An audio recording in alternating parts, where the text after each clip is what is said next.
Hello, greetings and good afternoon. This is Michelle Little. I am the producer of the Beautiful Dying Expo and the announcer today for The Next Room with Jane Asher. I just want to welcome you all here today. We've had an amazing couple of days, winding up at 5:30 this afternoon with an awesome keynote from Dr. Jamie Edie Chisholm. She just recently got married. And so we are here with Jane, and I'm going to bring her on. Jane Asher, The Next Room. She interviews professionals, practitioners from diverse backgrounds about death, grief, beliefs, afterlife, and cultural traditions surrounding the journey we all most ultimately make in the next room. I just want to share that she's just finished writing a book called The Next Room with Jane Asher, or by Jane Asher, with her mom, Betty Asher, from The Next Room. I'm bringing her on. She's going to introduce you to her guest. It's just an exciting moment right now, and I can't wait for you to meet everyone. Here she comes. Hey. Hey. Hi. I know this has been like a long couple days already for you. And, I just wanted to say thank you. Thank you for all of the love and dedication that you're putting forth for the Beautiful Dying Expo, because given us. Oh, am I frozen? Now you're back. Okay. You've given us a great format and a great opportunity to express our passion for this industry, or I shouldn't even say industry, this community. So thank you, Michelle. Thank you, Jane. Let me bring on your guest. Yes, please do. I have an amazing guest to introduce everyone to tonight. There she is. Hello there. Jane. Hey, Jane. Hello. I am so happy.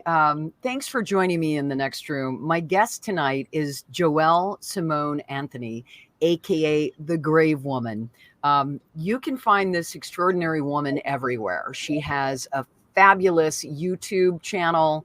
She's very active on social media with Instagram and Twitter and Facebook. She's a licensed funeral director, but she absolutely took a pivot in her life and kind of went on the sacred grief path as a death educator. And I'm so happy that you're here to join us. You're in Atlanta, right? I am in Atlanta, Jane. Yeah. Well, thank you. And thanks for taking the time. I know it's a tough time at night, Saturday night. You're like, would probably rather, be going out to dinner. And here you are going to have a little death chat with Jane. So there is literally no place else I would rather be than with you. Yay. And at the Beautiful Dying Expo. That is awesome. So, talk to me about what motivated you, first of all, to come into this community, to want to embrace being a funeral director. Whatever brought that about? I tell people all the time, Jane, I didn't choose this path. This path absolutely chose me or was predestined for me. I have been morbidly curious since I can remember having thoughts. I've always been curious about what happens with people, not just death, but with people. I'm that annoyingly curious person that has questions about everything. So when my great grandmother passed away, when I was like maybe 5 or 6 years old, I had millions of questions. Why are we watching her lay in this box? Why are we standing in this room and everybody's crying? If she's sleeping forever, who did her hair? Who did her makeup? Why are we putting her in the ground without blankets? Just so many different questions. Wow. And I also had an uncle around that time who was a mortician, and he would answer all of my questions about what happened at the funeral home. And after a certain point, I guess he got sick of me asking and said, okay, I'll show you. So he started letting me come to the funeral home with him and helping him dress the deceased. And his thing was teaching me about respecting the deceased and the grieving, how it wasn't okay to make fun of people when they were upset and laugh when they're crying and upset. So it's just so many different things that have happened over my life that have just led me to this moment right here and right now. Wow. You were led, weren't you? How old were you when your uncle actually took you to the funeral home? I would say I was about 8 years old. And even prior to that, where I grew up in Beaufort, South Carolina, in the Gullah and Geechee culture, death is not hidden from children. My mom and my grandmothers and aunts were very involved in what's called the Missionary Society at church. And we'd go visit people in nursing homes that were in transition. When people would pass away, we would go to the family's home or to the funeral home and take them food and comfort them, pray with them, just be there with them, and even go to funerals and sit in the back and just watch everything happen. So death has never been something that's been hidden from me. You know, how cool is that? You know, this Gullah and Geechee culture, and the fact that in your culture, you were not, it wasn't taboo. It wasn't No. frightful. You Mm-mm. actually embraced what was the next journey for us. You know, we're here, we're human, and, you know, we're in flesh and bone. And then we cross over wherever we go, however you may believe. But for your culture, it was embraced. And that's beautiful. I love that. So that drew you to wanting to become a death educator. So honestly, I have to be honest. I come from a family of educators, and I tried my hardest to run from that path. I'm never going to be a teacher. I don't want to work with people's children. I don't want to be responsible for teaching anybody anything. And I have a mentor named Anita Pollard Grant. She's known as the National Board Review Coach. She helps students pass the national board exam that we have to take in order to become licensed professionals. And she contacted me to interview me for her Facebook channel or group or something like that. And she said, Joel, you know, you could turn your experience and all of your YouTube content into continuing education credit for professionals. Wow. And help them learn from the mistakes that you've made or the things that you've learned. And at the time, it really didn't settle well with me. I was still trying to run away.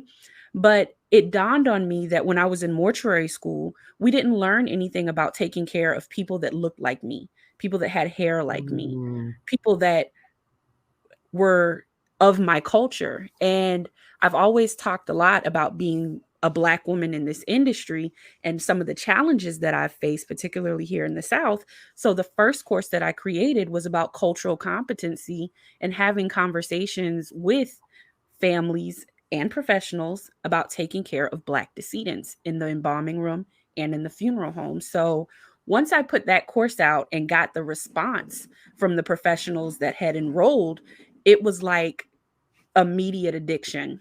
And during COVID, during last year, the whole incident with George Floyd happened. And I was so upset and so angry and had so much energy. And being the person that I am, anger is not a natural state for me. I had to get it out. So again, my mentor and I collaborated on a course about racism in death care from all aspects. And when I tell you it took off like wildfire, it took off like wildfire. And I was like, you know what? There's power in this. There's power in education, and I haven't looked back since. I cannot. I'm literally getting rushes.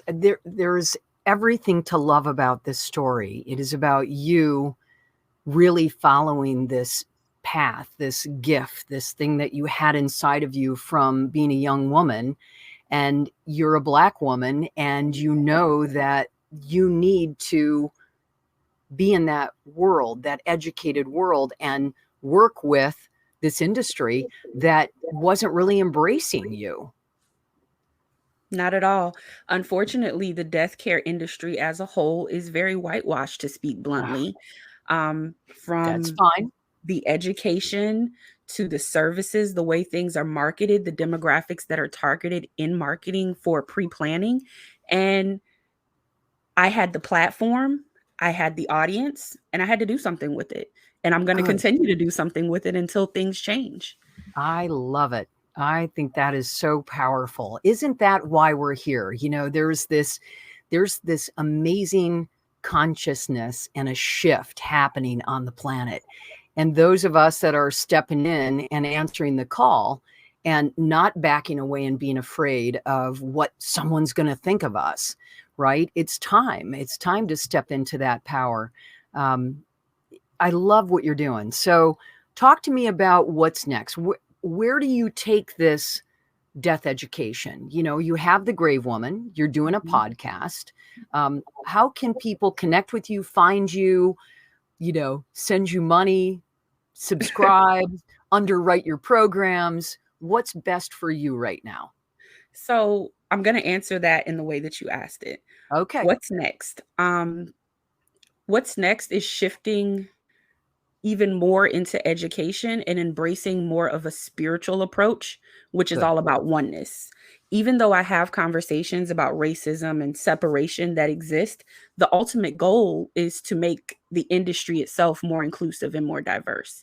And I Okay. feel like that's very tied to spirituality. I've been on a spiritual journey for quite some time now. And the deeper you go in the journey, the more that you realize that there is no separation between anything. Right. Yeah. So even though the conversation is about racism, death, and competency, it's with the mission and the intention of bringing oneness to the industry. How can people find me? Type in the Grave Woman on Google. I am on YouTube, I'm on Facebook, I'm on Instagram, I'm on Twitter. I'm everywhere, literally. That was another unexpected thing that happened when I truly embraced the educator role. The brand blew up in Yeah. ways that I could not have expected, which tells me that it was a part of the plan, the big divine Yes. plan. It has nothing to do with me. I'm the vessel. So if you want to send me money, I can put my PayPal Do it. link and my Let's do Cash it. App link in the account, in the chat. Please Um, do. and all funds that I receive definitely go towards furthering the education that I'm putting out there.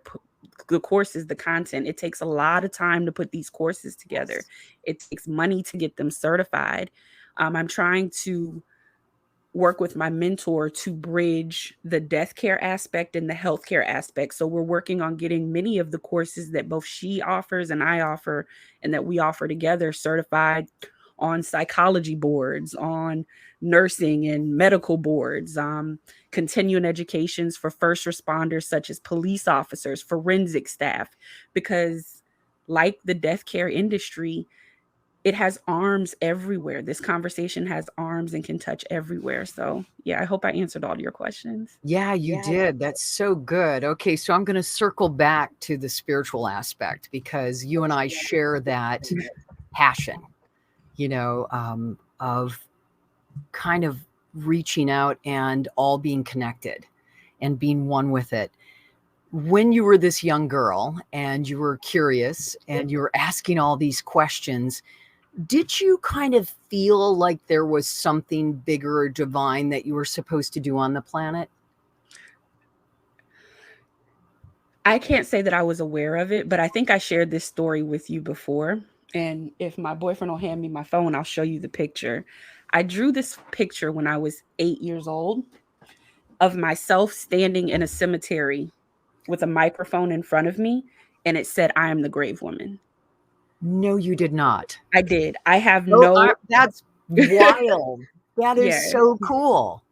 I have no recollection of this, but Wow. my grandmother saved the photo in I guess, a photo album. When I went away to college, she gave it to me in a memory book, a keepsake book. I Wow. didn't see that photo again until I was just about finished with mortuary school. So again, that divine timing. Yes. Yeah. No, you have never shared that with me. That is a story I would not forget. And that is a story that I now will use on my podcast, The Next Room, and share with people because I just think there's something really super divine and magical with children. You know, they're coming on the planet, the energy's new. They haven't been told to not like people because of the color of their skin, or they Yes. haven't, you know, you're taught hatred. I mean, come on. You know, babies don't come on the planet not digging their fellow human being. You know, Yes. it's a taught behavior and one that we really need to move through. It's time. My goodness. I love that you're doing this. I love that you're stepping into this arena. Are you finding, you said that everybody's embracing it, so you're finding a lot of open doors right now. Are there any that you're having difficulty opening and that you would like to see a little bit more entry or something that you'd like to do? I'm probably going to get some backlash for saying this, but I don't care. Honestly, You do it. Do it. the biggest resistance comes from mortuary schools, the place Okay. where we as professionals are taught to serve the public. And that is mind blowing to me. There are certain programs that I've reached out to that have been very receptive. But on the other side, there have been programs that I've reached out to that have blatantly told me, we don't want anything to do with this. Our program is fine as it is. Yeah. Okay. All right. I see what we have to do now. Yeah. And we've it's so got amazing work to do. because I tell people this all the time and they don't believe me when I say this, but mortuary school does not teach you how to be a funeral director. Mortuary school is designed to pass the national board exam. Yeah. And whatever the board has deemed is necessary for that exam is what we have to learn in school. So the ultimate goal, especially with the cultural competency and the conversations about race, is to get that national board change to reflect not only conversations about Black communities, but BIPOC communities as a whole. Okay. Wow, that's really good. You are on a mission, and it's Yeah. really it's an important time, and you are stepping into it. And when things occur like the George Floyd murder, I mean, that shook you to your core, and that's when you're like, okay, there's a pivot that's going to happen here, and obviously it has. What do you love to do the most out of everything that you're doing? Funeral director, death educator, podcaster. What is it that like really lights you up?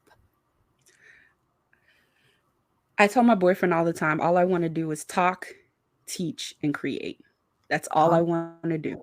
Okay. Talk, teach, and create. And when I say talk, I mean do things like this, have conversations like this, talk to families about pre-planning and the importance of pre-planning, talk to families about what their options are as far as alternatives and what's out there for memorialization and disposition of the bodies.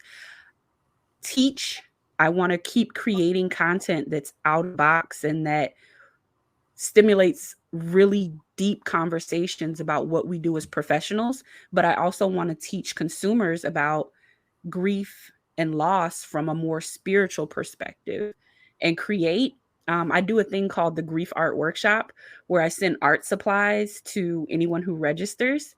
And we have had so much fun at the 2 events that we've had. People have just been so open. We've laughed. I've almost cried a couple times just listening to the stories of loss. And we create and express our grief and our mourning and our loss and the things that we're going through on canvas. We express it with art, and what we've received back, the feedback has just been so touching and moving, and it's really helping people. So talk, I teach, and love create. that. That's what I love to do. And I just wanted to show you this while I had it up. This is the Yeah, let me photo. I don't see. know if you can see it. Let's see. I don't know if I can see it. Holy crap. Oops. Yes. Wow. That's wild. That's wow, it. that is well, there you go. Boy. It's I don't know what that is. Is that predestiny? I mean, it's just amazing. I truly believe in and we believe here in my culture deeply in ancestors. And Yes. I definitely believe that the work that I'm doing is not my own.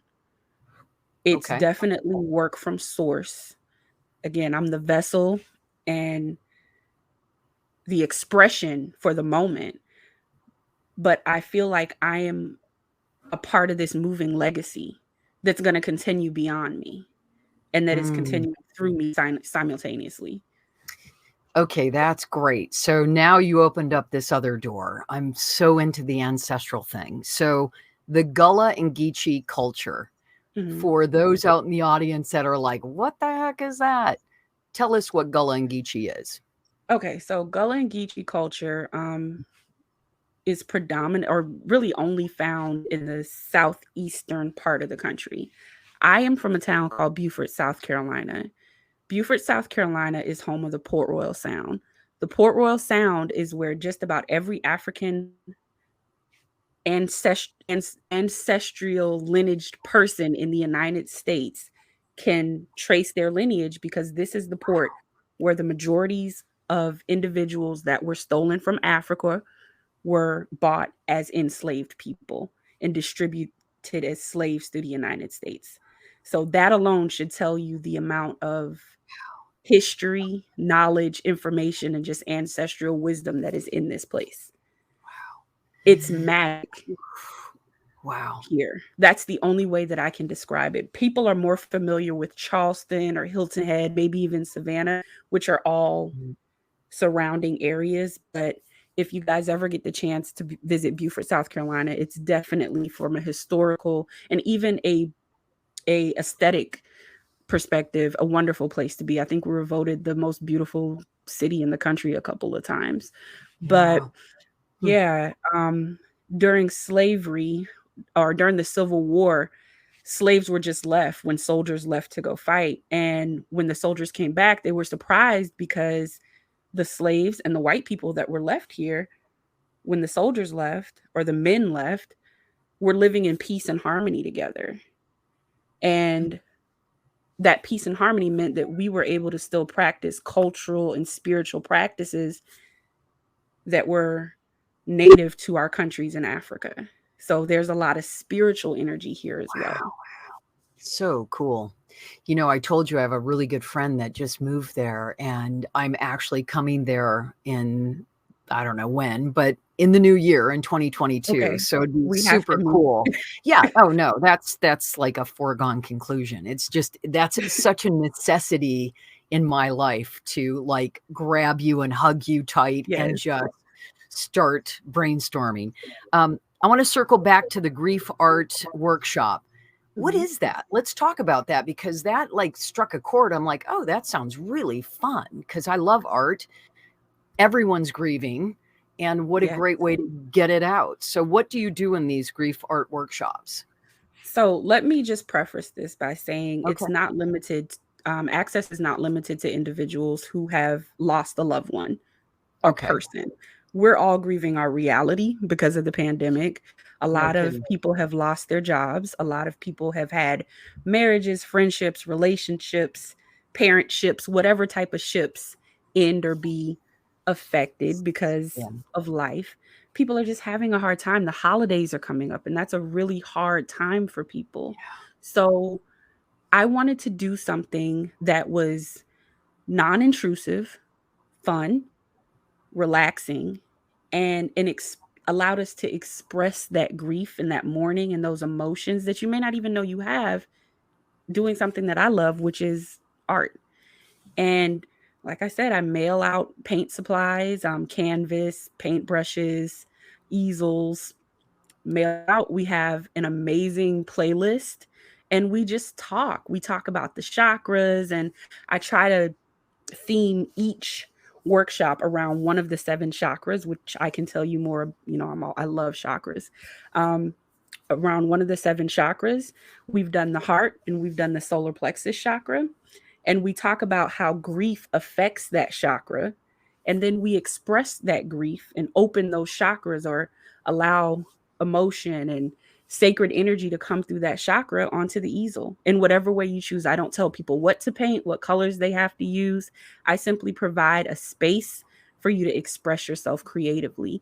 And the thing I love about paint is that once you touch it, it becomes yours. Once you put your hand on that brush and that energy is flowing through that paint, it's your story, and you get to tell that story in a way that resonates with you, and we share a space doing that. You're so cool, man. I am so into what you are doing. I love that you are expressing yourself, and you're taking all of this energy that came to you through your ancestors and your spirituality, and you're just pulling it all together, and you're here to help us move forward. You know, what a beautiful thing about consciousness and the spirituality and the side of it. Really lovely. Thank you. And I love what you said about expression. A lot of times when people think about grief, we think that you have to cry, or that we automatically just walk around, aware of our feelings all day when we're grieving. And the truth is, sometimes grief just gets stuck, you know? Yeah. It just Yep. gets stuck. You don't know what to do with it. You're tired of crying. You can't scream. You can't go punch something. You can't really do what you want to do because we'd probably all be in an insane asylum. So the grief art workshop is all about creative expression. And eventually I want to get into things like pottery or candle making, just different expressions. But because of the pandemic, I wanted to do something that was as safe as possible for all the participants. And of course, there's only one of me right now, or forever, I guess, if you believe that. I necessarily don't. But there's only one physical version of me. So doing it virtually has allowed us to have participants from Canada, from parts of the country I've never seen or will probably never see. So it's just an open environment and an open space for everyone to come together and express their grief creatively. For everyone that is just falling in love with you right now, what is the best way to contact you, Joel? I am putting it in the chat. The best way to contact me is to go through my website, Okay. thegravewoman.com. Awesome. All right. When you get on the website, you will be asked to enter your first name, your last name, and your email address. You can click on the contact page and send me an email directly through the website, or you can contact me at thegravewoman@gmail.com, which I'm also putting in the chat. Awesome. I'm And also very active on Instagram and oh yeah, Twitter and YouTube. Very, very active. Facebook, it might take me a minute to get back to you, but on those other 3 platforms, you might get a reply from me within minutes. that's awesome. Are you open to collaborating? What's the big dream for the Grave Woman? The big dream for the Grave Woman is to have a virtual funeral service and death care university.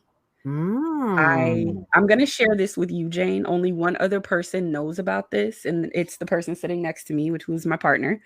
But I also would like to open a grief alchemy studio, which to me looks like a metaphysical bookstore and a place for healing for those who are grieving. That's as detailed as I'm going to get right now, but that's my ultimate dream. And it'll be a place for me to do all the things that I love, to talk, teach, and create, and host wonderful individuals like yourself for readings, and just get into all of the wonderful, juicy spiritual stuff that plays a role in our journeys with grief. Yeah, you are going to do that. You are. There's no doubt. It's just, and so it is what I will say to you. Thank you. Wow, what a pleasure to have you today on the Beautiful Dying Expo. My guest is Joel Simone Anthony, the Grave Woman. Wow, just a beautiful, fascinating story. And I love that you are really steeped in your integrity and you're authentic and you're trying to move your culture forward, and you're not apologetic about it, nor should you be.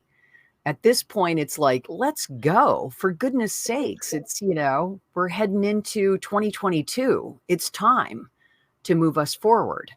So in closing, we have a couple more minutes. Is there anything that we didn't touch on that you'd like to share? Sure. I'd like to invite everyone to participate in the Chakra Grief Workshop that is taking place on December 12th of this year.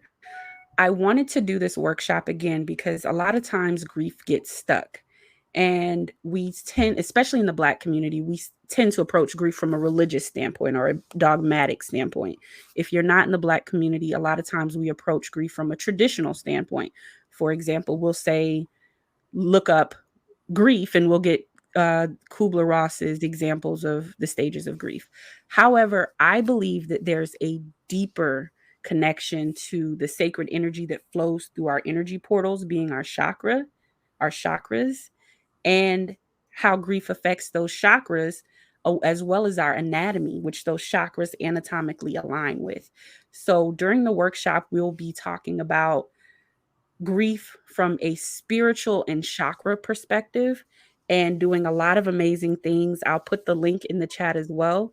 And I invite everyone to join for a special price that I'm doing in honor of the Beautiful Dying Expo and in honor of 11/11. It's on the website, but I'll put the link in the chat as well. Oh, good. And that is on December 12th. And so it's a virtual. And what's the name of it again? It's the Chakra Grief Workshop. And it's a workshop and not a course, because we're going to be digging deep, and you're going to have to do the work to get out of it.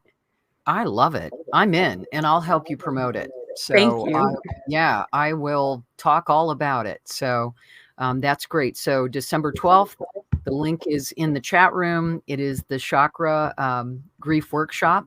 And how long does the workshop? Is it a couple hours? How long is it? It's a 3-hour workshop, and it's going to take place from 3 p.m. to 6 p.m. Eastern Standard Time. So earlier in the day for those of you on the West Coast.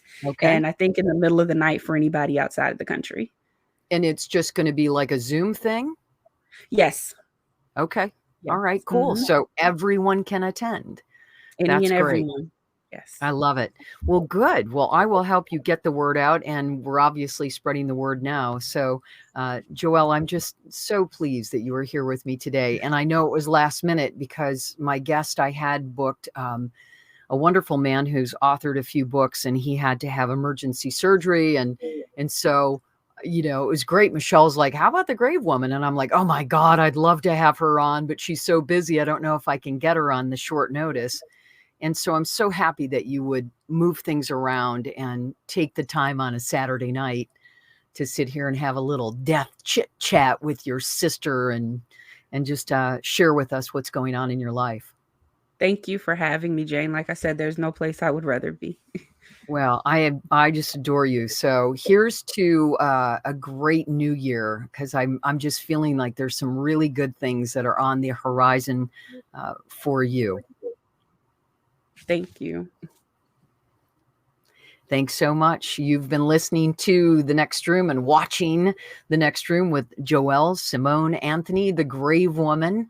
Wow, what a bright light. I mean, I'm signing up. I will be there on December 12th. Will you be there on December 12th? Let's dig deep and let's get busy with our grief chakras and find out what that's all about. So thank you so much to the Grave Woman. Joel is just really a very unique and loving, genuine person that was put here for a pretty positive purpose. So thank you so much for joining me on The Next Room. Tomorrow, I have got some great guests lined up for you. I'm going to have Sarah Bamford Seidelman. She is the author of Beasties, Your Spiritual Beasties. She's also written, where's her new book? I have it somewhere. Oh, gosh. Who knows? It's probably in the house because I was reading it. But she's got a brand new book out. And then in the afternoon, I'll have Jesse Brezendine. Jesse is a life coach and a grief expert and just a fabulous man.